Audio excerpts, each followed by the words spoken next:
Hello, welcome to Theology Thursday with Pastor Kevin.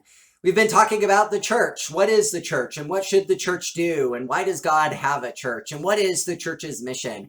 I said last time that the church fulfills its mission in four main ways, and we'll get to those.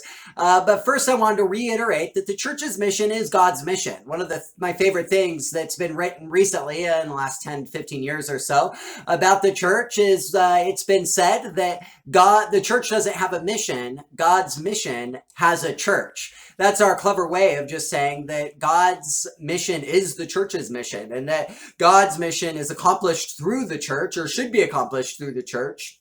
And there's all kinds of ways that the church does that God accomplishes God's mission through the church. I argued over the last 2,000 years, the church has historically pursued the mission of God in four main ways by doing four main things. And those four things are evangelism, discipleship, worship, and service. And I'm going to start with evangelism today. I really do believe, this is one of those things, you can disagree with me on this, but I really believe that evangelism is the lesser and the least important of the four. I did not just say evangelism isn't important. Stay tuned to the end of this video. Evangelism is important. I just think it's less important than discipleship, worship, and service, because here's why. I think if you're doing the other three things well, then you don't really need to do much evangelism.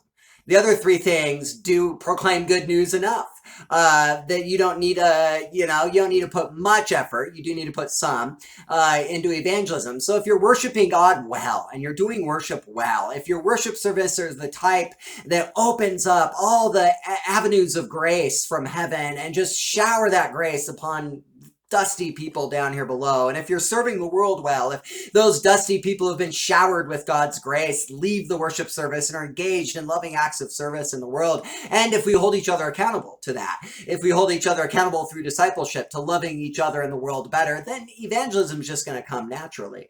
But with that said, I'm going to make this video and the next few videos have a simple structure. First, I'm going to say, here's what happens if we only do this thing, and here's why we shouldn't only do this thing. And then I'm going to say, but nevertheless, here's why this should be a priority. And so I don't think evangelism should be the only thing we do. I don't think it is the primary mission of the church. Here is why. It's very simple. The church isn't a pyramid scheme.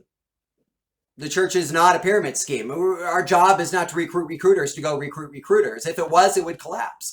To give you a metaphor from the corporate world, in fact, I don't like using metaphors from the corporate world, but people who think evangelism is the only thing the church should do really like the metaphors of the corporate world. In fact, they like it more than they like scripture. Sorry if that's a little bit too harsh, but I really do believe that sometimes with some people. But if to use a metaphor from the corporate world, to meet them where the place they love their metaphors the most, what would happen if Starbucks' only mission was to recruit employees, to go recruit employees? What would happen? Jumping out of the corporate world, let's talk about the U.S. military. I live in a military town here. One of the biggest military bases is actually only 3 or 4 miles north of where I'm sitting. What would happen if the U.S. military only mission was to recruit recruiters? What would happen if the recruitment division of the U.S. military was only to recruit, and then the only branch of the military was recruitment, and everybody who became a U.S. soldier, their job was just to go recruit more soldiers? Well, I mean, eventually we'd all be soldiers and the U.S. would go bankrupt, or worse, we'd be invaded, or there'd be increasing sort of attacks. And so, and same thing with Starbucks. Starbucks would go bankrupt if their only mission was to recruit recruiters. Now Starbucks' mission is to make good coffee and to sell it at exorbitantly high prices. And then, and they occasionally have to recruit people to help them do that. And yet it's not the only thing they do. Evangelism cannot be the only thing the church does. If it is, we're just another pyramid scheme. We're just another manipulation tactic. We're just another con in a world of con men and women. But what would happen? Hear me out. What would happen if Starbucks didn't recruit? What would happen if the U.S. military didn't recruit? Well, the same types of things, wouldn't they? The U.S. military needs a recruitment office. Starbucks needs an onboarding platform for people who want to work there. They need a strategy for recruiting good employees at every level of the organization. Every organization needs a recruitment strategy for how to recruit people to come join the work. And so, yes, the church doesn't just evangelize. That is not our primary mission in the world. If it was, we'd be a con.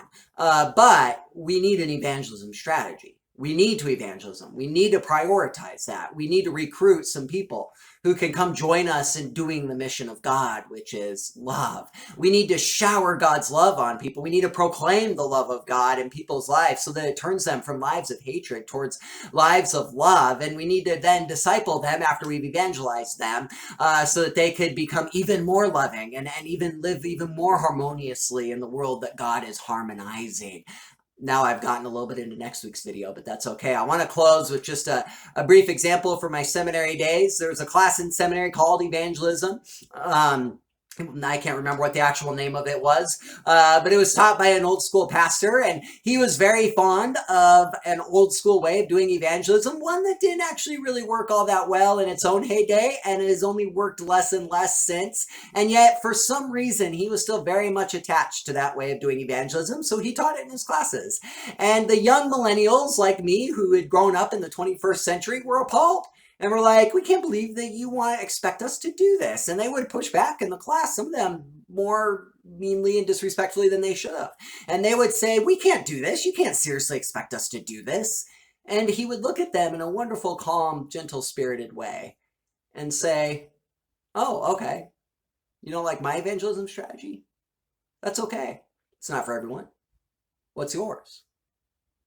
And they would hem and they'd haw and you know, and he'd say, again, you don't have to like mine, but I think you should at least have one.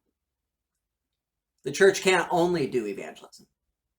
And yet the church desperately needs, every church, every congregation desperately needs some sort of outreach strategy, some sort of evangelism strategy, some way that they are planning and strategizing to recruit people from the cold, dark world and draw them into a world of love. And then, as I said, help them take the next steps, which is discipleship, which we'll talk about next week. Go in peace.